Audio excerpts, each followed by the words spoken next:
Simpson's అనే cartoon future ని predict చేస్తుందంటే ఎవరైనా నమ్ముతారా? బట్ ఈ కార్టూన్ గురించి తెలిసిన వాళ్ళు చూసిన వాళ్ళు నమ్ముతారు. మీలో మోస్ట్ ఆఫ్ ది పీపుల్ కి ఈ కార్టూన్ గురించి తెలిసే ఉంటుంది. 1987 లో స్టార్ట్ అయిన సిమ్సన్స్ అనే కార్టూన్ ఇప్పటికీ ఎన్నో ప్రెడిక్షన్ చేసింది, అది కూడా అక్యురసీతో. చాలా మంది cartoon directors, story writers future నుంచి వచ్చారనుకుంటారు, ఎందుకంటే ఆ ప్రెడిక్షన్స్ ఆ రేంజ్ లో ఉంటాయి. ఈ వీడియోలో మీకు మోస్ట్ ఆఫ్ ది పీపుల్ కున్న డౌట్ తీరిపోతుంది. ఇంకెందుకు ఆలస్యం, let's begin into the video. Lisa, it's a literal, just to name a cup. Michelangelo's David. Time performance. అందరూ అనుకునేలా నిజంగానే డైరెక్టర్స్, రైటర్స్ ఫ్యూచర్ నుంచి వచ్చారా? మరి ఎలా ఈ కార్టూన్ షో ఎన్ని ప్రిడిక్షన్స్ చేస్తుందంటే, సో టోటల్గా Simpsons episodes are 766 as of 2025 June. ఒక్క ఎపిసోడ్ డ్యూరేషన్ వచ్చేసి 22 మినిట్స్ ఉంటుంది. సో 766 ఎపిసోడ్స్ ఇంటూ 22 మినిట్స్ అంటే 16,852 మినిట్స్, అంటే 280 అవర్స్ 11.7 డేస్.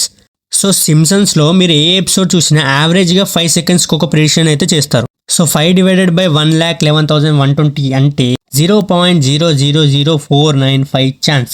మీరు అనొచ్చు 5 సెకండ్స్ ఏనా అని. ఓకే, 1 మినిట్ తీసుకుందాం. ఒకవేళ 1 మినిట్ తీసుకున్నా కానీ 0.00593%.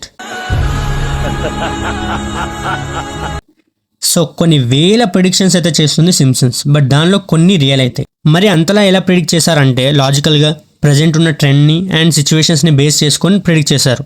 మరి స్టోరీ రైటర్స్ ఫ్యూచర్ నుంచి వచ్చారు కదా అంటే మొత్తం సిమ్సన్స్ కార్టూన్కి 142 మెంబర్స్ అంట. ఎస్, 2 మెంబర్స్ స్క్రిప్ట్ రైటింగ్గా వర్క్ చేశారు.